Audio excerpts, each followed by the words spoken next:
за билет.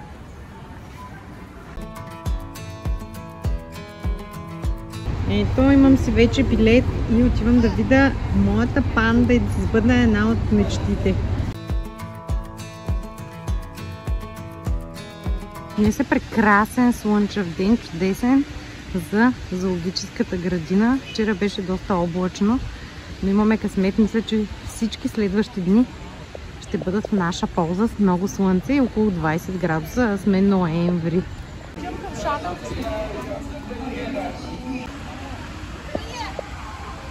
Хората са си взели храна, вода с децата, разхождат си. Парка изглежда много голям.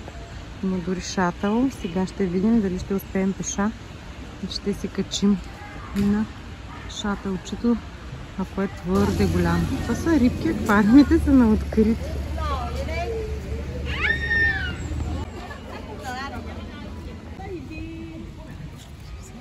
Много са красиви.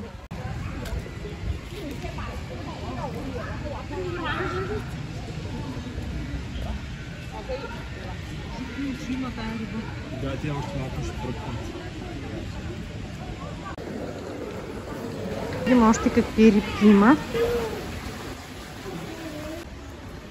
Ето и дейчето. Има и много палми. Растителността също е много красива. Сякам много дзен. И виж, има и цветя много цъфнали.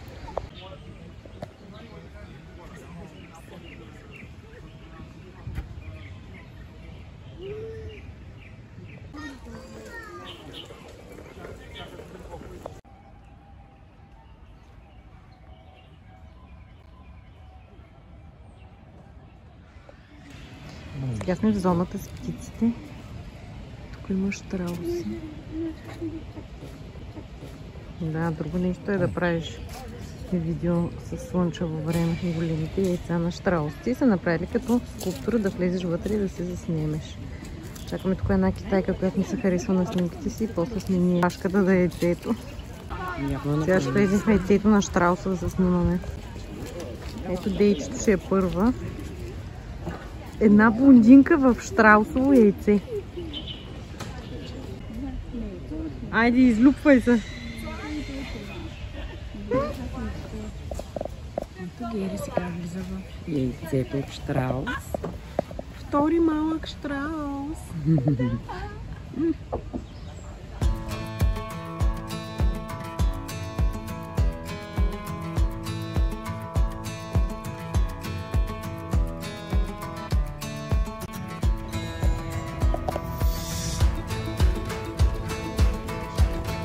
Животни са на свобода, много красиви пространства, живеят със страшно много растителност.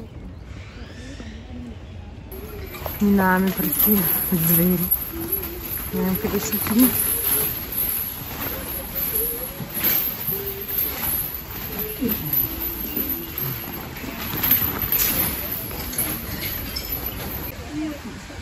Са екзотичните птици. Ой, те как се почуват в жигата на сянка. Имам водопади, сега ще снимам и тя. Любителка на водопадите. Сега видяхте тези хубавци, кацнали на дървото.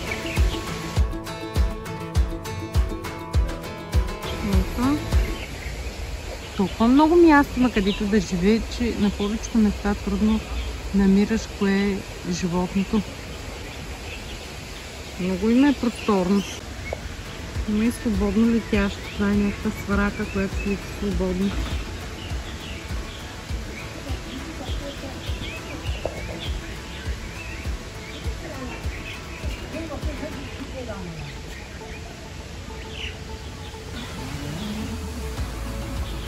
Те могат и да си излизат и да си вървят здравей.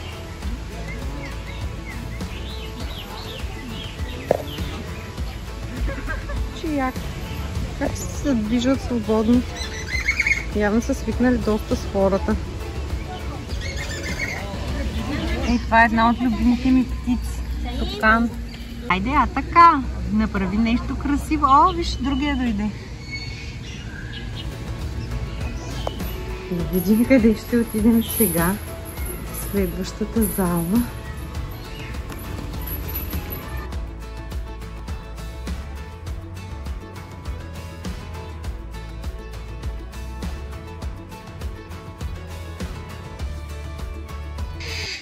Ти са ужасно много. И се вървят. Тук има и бял паун. Даже май са двойка. Ох, че са красиви.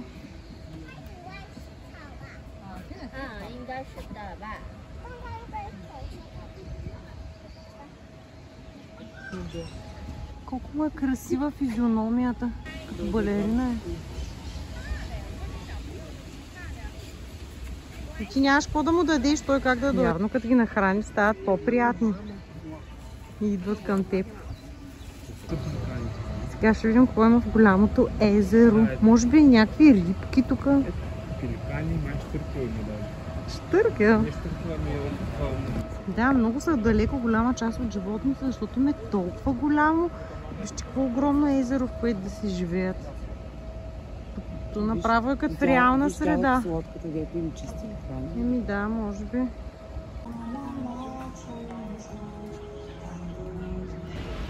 Но това е най-приближения кадър, който мога да направя.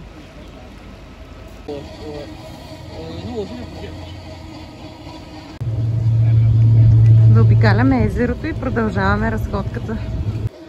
Какво? О, да, отиваме към мостчето.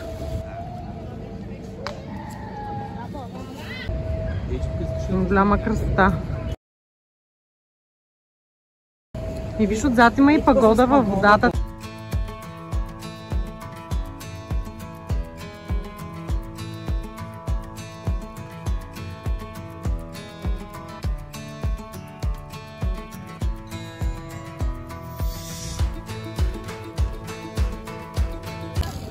Да видим колко става до пандата ми. О, много са яки фламинготата.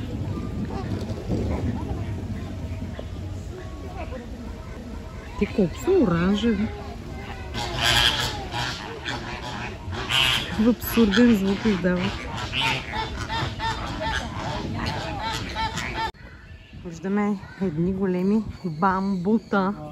И отиваме да се снимаме на тези бамбуци. Не мога преди пандата да не се заснима и до един бамбук.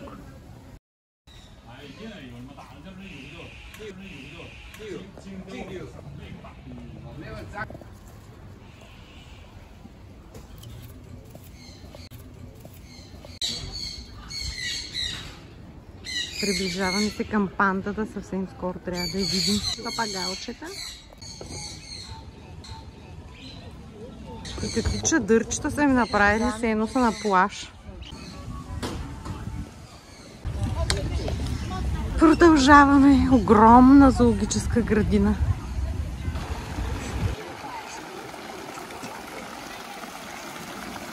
О, тук има и водни лилии.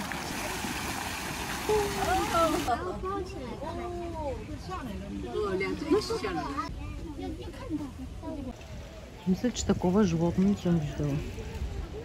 Това ми е за първи път. Много е смешно. Къщичката им колко е интересна от някакво... Това дали е скулптура или естествено дърво, не мога да преценя.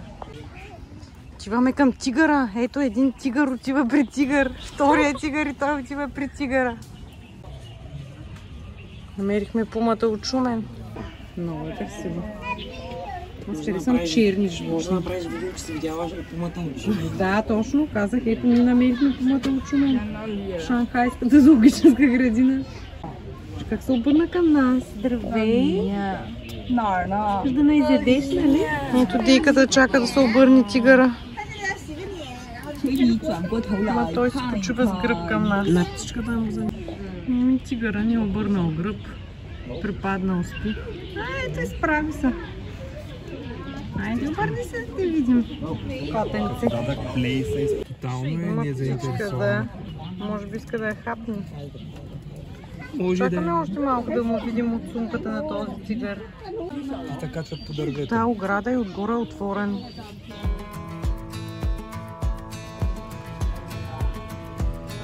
Всяко животно има направено и като някаква скулптура или пластика. Ако случайно не го видиш, все пак да знаеш какво трябва да видиш, но може да то се е скрило някъде.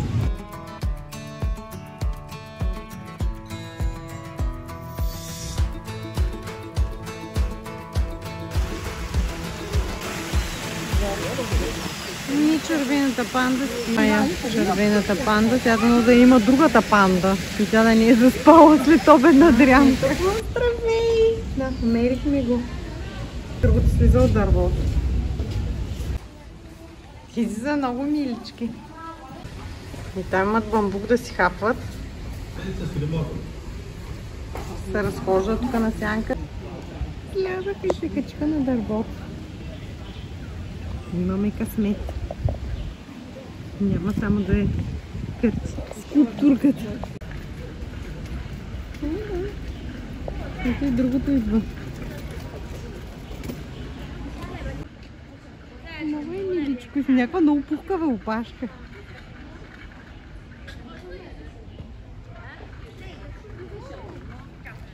Показани са. Ето тунела и отиваме към пандата. Всичко е с табелки направено. Мила бамбука сме, отиваме към пандата. Панда.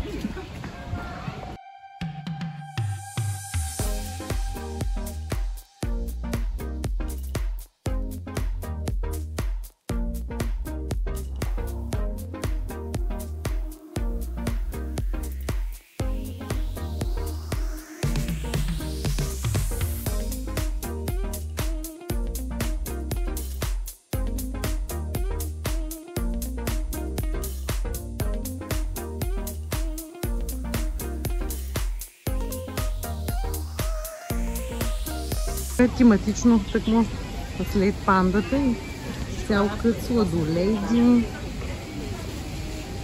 сувенирчета. Сувенирчета с панда, шапчета, 1 милион сувенири. Сладоледа е с панда на дейката, тя нали е любител на сладолед. Сладоледът се казва Юпитер, сега ще го дегустираме. Панда изкарва сумата и пари, това е туалетната и тя отпред баня. Така, взехме си шатълче, за да изпробваме и тази опция.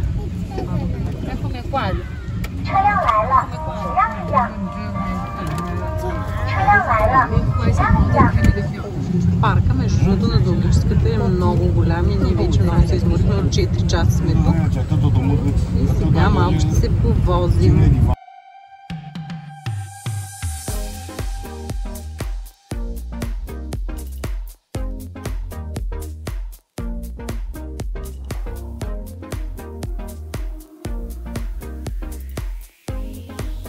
Навсякъде има места за отдих, да седиш, да можеш да си внесеш храна, вода, правиш хората пикник, децата се разхождат.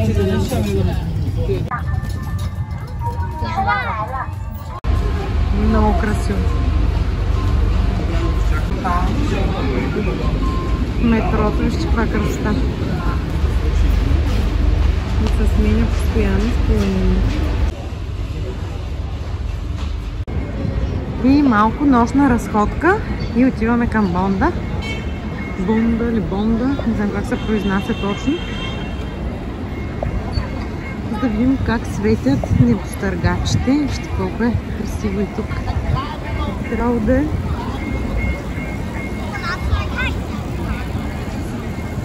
В едната посока.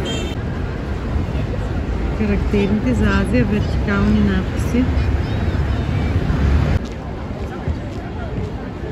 Навсякъде е направо едно светлинно шоу.